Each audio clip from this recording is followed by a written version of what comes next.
What's up guys, it's been about a week since the release of X-Men Days of Future Past, so it's time to talk about spoilers just like I promised. Never let you guys down. And I'm here, I'm dressed like Wolverine did in the 70s, kinda, sorta, not really.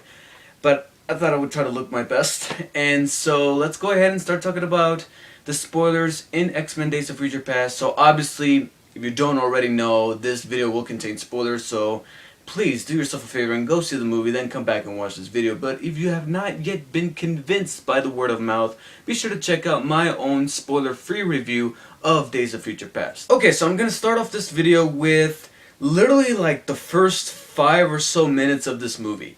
First of all, the opening scene has the Earth in the post-apocalyptic future where the Sentinels have taken over and everybody's taken to like these camps of sort where everybody's being herded and there's dead bodies everywhere and the Sentinels are, a lot of people are comparing this future to Terminator or to, I really can't think of any other franchise, but it's a type of future that you've seen before, but the #1 franchise that everybody thinks about when it comes to that sort of post-apocalyptic dystopian future would be Terminator, and I can see that.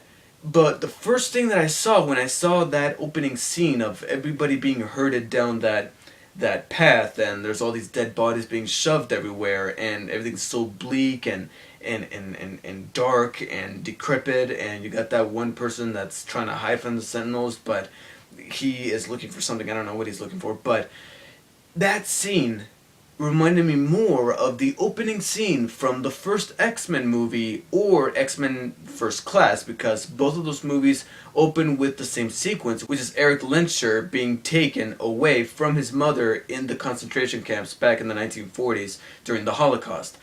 I don't know what it is, and it wasn't exactly shot frame by frame per se, but the way that it was filmed reminded me an awful lot of that opening sequence from the first X-Men movie with Eric and his mother in the concentration camp. It felt similar here, where everybody looked like they were in a concentration camp, but instead of Nazis we got Sentinels, and instead of Jews it's basically mutants and anybody that is associated with mutants. So I love the little parallel that was going on between the beginning of those two movies and the beginning of this one. And then right after, Bryan Singer lets it be known that he is back in the director's chair in the form of an opening title sequence very reminiscent to the first two X-Men movies, but also that classic X-Men theme from those first two movies composed by John Ottman. And when I heard the music along with that opening sequence, it brought me back to 2000 and 2003 when those first two movies came out. I'm like, man, this is the X-Men that we grew up with, and this is the X-Men that we needed and deserved. Then we cut to the Young Mutants trying to protect Kitty Pryde, who is sending Bishop's conscience back to his past self so that he can warn the rest of those guys that, hey, the Sentinels are coming, we best move out of here. And it is here where Charles Xavier, the old Professor Xavier, notices that Kitty used her powers using his telepathic abilities, and goes over and says, hey, we kind of need your ability because we have an even bigger plan to put it to greater use. However, when it comes to this future, I found something in it that I liked better than in the past during the 1973 sequences. Something that was there as well, and that was the Sentinels. I don't know what it is, but I found the Sentinels in the future much more terrifying than the ones in the past. The ones in the past looked cool, and of course they had the purple and the chrome and the gray to look more of that classic Sentinel look from the comics, but it was the Sentinels in the future that, despite having a somewhat generic look to them because they're all gray and they're just like there's nothing really interesting to them in terms of appearance, it was the fact that they had the ability to adapt to their surroundings similarly to how Mystique can, which is the main focus of the plot, that I found very terrifying. Like, wow, these guys are genuine threats. They can adapt to all of these powers that all of these mutants have that are throwing at them, and they could just avoid it. Hey, if they could become them, then they're going to be able to beat them. And I found that immensely threatening, and I favored the Sentinels in the future more so than the ones in the past. But it was with the introduction of old Professor Xavier and old Magneto along with Logan and Storm and the rest of them, where something was brought to my attention that I started to see hints of in the remainder of the movie. And after I had finished watching the movie, I thought to myself, I really wish that they could have explained this, and hopefully they do explain it in the next sequel, Apocalypse, which is set for 2016. But for now, I am a little confused about the fact that this movie is connected to the previous X-Men movies. It is. Like, it recognizes certain events that happened in the previous X-Men movies. But loosely. And I hate that I'm using the word loosely, because there's certain things where they're just not explaining it very well. I think I read this somewhere that the year that this future takes place in is like 2020 something. And right now it's 2014, so it's about maybe a decade and a half within the future, so it's not exaggeratedly in the future, which explains why Kitty Pryde and Iceman, Bobby Iceman, whatever his name was, and all of these other mutants look older, but not significantly older. I mean, Iceman, all he has is a goatee, and that's it. He said, hey, look, I'm older. But Wolverine, we saw him in the Wolverine, which takes place in present time, and he looks, like Wolverine, Hugh Jackman, whatever. But it was in this movie where they jump about a decade and a half into the future, where, like I said, it takes place during 2020 something. I can't remember the exact date, but it's in the rather near future that this whole apocalypse happens. But out of nowhere, Wolverine has gray hairs and he looks a whole lot older. They make it seem like there's a significant jump without there having been a jump. And then there's other things throughout the movie that don't necessarily have to do with that dystopian future that I felt like, yeah, sure, it's connected, but at the same time, I wish they could have explained it better. And of course, the one that is just gnawing at everybody's minds, including my own, is the fact that Professor Xavier is back in his original body. We know that he died in X-Men The Last Stand. And then in the end credit sequence for that movie, they showed that he was able to transport his consciousness into somebody else's body, similarly to how not only Kitty Pryde does so here with Wolverine to his past self, but also how Xavier is able to do with anybody. You know, he's able to go into their minds and say, hey, I command you to do this. But I wish that they could have explained why he was back to how he looked before, to the extent to where he needs the wheelchair again. I mean, little details like that, I hope that they could explain better in the future movie, because this movie didn't really do such a good job at explaining some of those things. I mean, if Mystique is like in her, 20s during the 1970s, portrayed here by Jennifer Lawrence, then that means that in the first 3 X-Men movies, she should be like in her late 40s, early 50s, which we know for a fact is not the case, especially when Mystique loses her power in the 3rd X-Men movie and we see the beautiful Rebecca Romijn, or however you pronounce her last name, and she definitely does not look late 40s, early 50s. And you could argue that, hey, she's a mutant, so obviously she has a similar power to Wolverine, where she doesn't age as long, or she's practically immortal, but, you know, all you gotta do is just mention that once, in one short sentence saying, hey, look, I got this, and you could have easily explained it. And I think the worst of it all is, why does young Magneto not have an accent, but old Magneto does? We need answers. Now, jumping back to some of the things that were happening in 1973, I mentioned in my review that there was a subplot with Xavier that I appreciated being in this movie, but when you really think about it, it could have easily been cut out.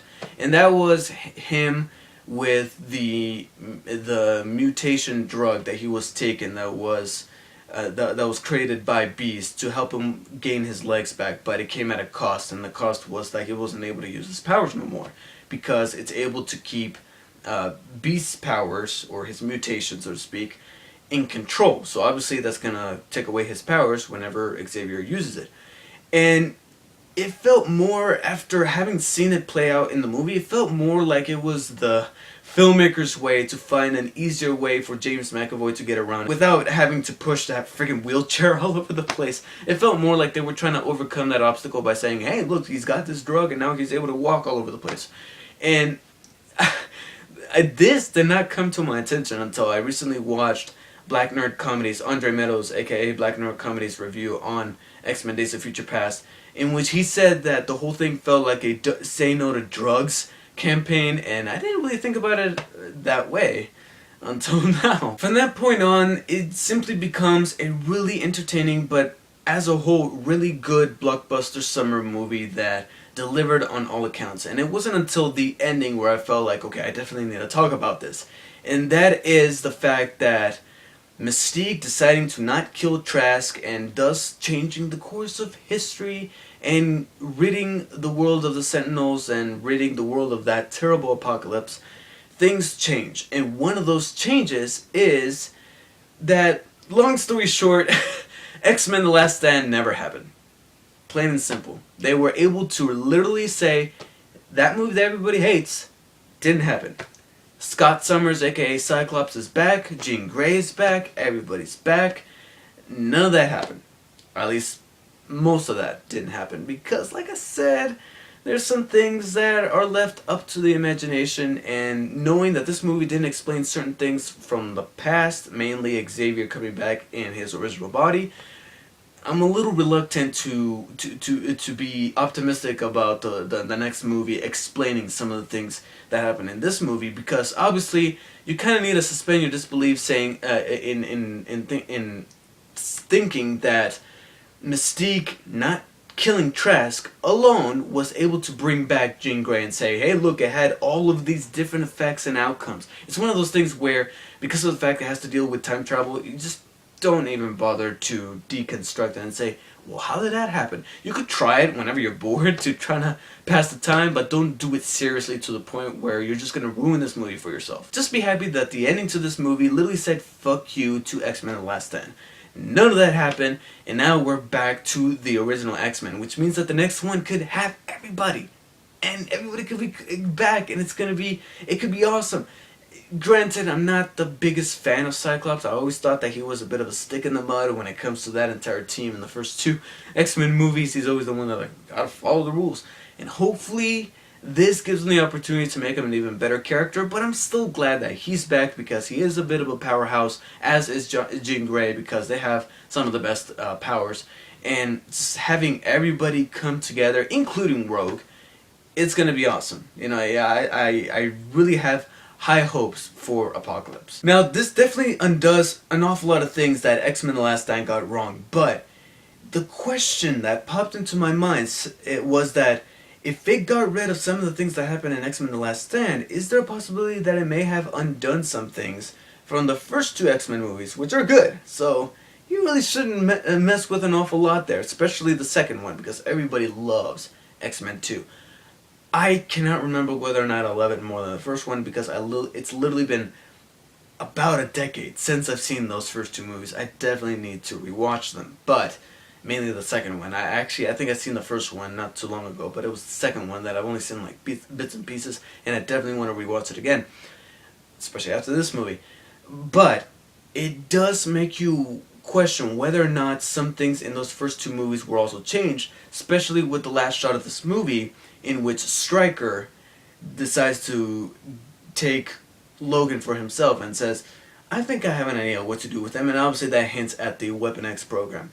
But then his eyes go yellow, and that's where you know it's Mystique. So what is Mystique going to be doing with Wolverine? Is she Stryker the entire time during the late 70s and 2000s when X-Men Origins Wolverine and X2 X-Men United take place? Was that Mystique the whole time, or like what? You know, so it really, like I said in my review, it does answer some questions that were given to us by the previous X-Men movies, especially First Class, since it has to do with that cast in that time period.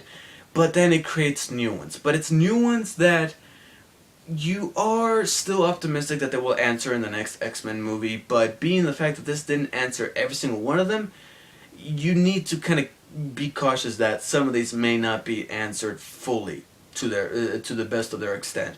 And there's the possibility that they might not even touch upon the fact that Mystique was the one pretending to be Stryker at the very end of this movie, and to say that, hey, look, it was her who handed her to the real Stryker, posing as Stryker, and then Stryker came up with the Weapon X program, and we went on from there. So that finally leaves me with the end credit scene, which in my opinion is probably one of the most ambiguous end credit scenes I've seen in a while for a superhero movie. I wish I could say a Marvel movie, because this is a Marvel property, but these days, when we think of a Marvel movie, we think of the one that is owned by Marvel Studios, meaning, Captain America, Avengers, Guardians of the Galaxy, Shield, all that. So this is not part of that universe, but it is a superhero movie nonetheless, and we do get an end credit scene that has a pyramid being built telekinetically, and all these people chanting and praising this figure that is obviously creating this pyramid. But then the camera pans to reveal this mutant, and I'm not saying it's him, because I'm pretty sure it's not him, but the actor that they got to play this mutant, whoever it is, awfully resembles Aaron Taylor Johnson. And maybe it's because I've seen a lot of him recently with Godzilla, and also some of the photos of him as Quicksilver on the Avengers 2 set. But this character, this actor looked an awful lot like him, and maybe it's just my figment of imagination. But anyways, this is definitely a mutant that is creating this pyramid. Who is this mutant? I don't necessarily know, and I almost don't even want to know. It's almost like I just want to wait until Apocalypse comes out. I mean, is this Apocalypse or is this some other mutant? I definitely hope it's not Apocalypse, because I know how Apocalypse looks like. This is not him.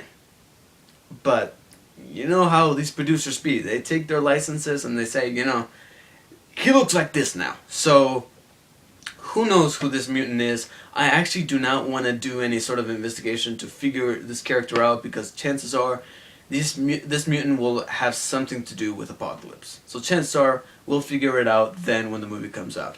So I don't really want to go out of my way to really indulge myself in all this knowledge and ultimately spoil myself should this be tied into the comics, and then it turns out that in the comics this character dies, and then I don't want to get tangled up in all that. I just find it very interesting that this is an end credit scene that after I was finished watching it, I was like, what the hell was that? But in a good way, where I am colored intrigued and definitely looking forward to the next movie. So that about does it for my spoiler talk for X-Men Days of Future Past. Let me know what you guys thought of the movie, and feel free to go crazy, because it is a spoiler discussion, so you don't have to worry about ruining it for anybody. Thank you guys for watching, and I'll see you guys next time.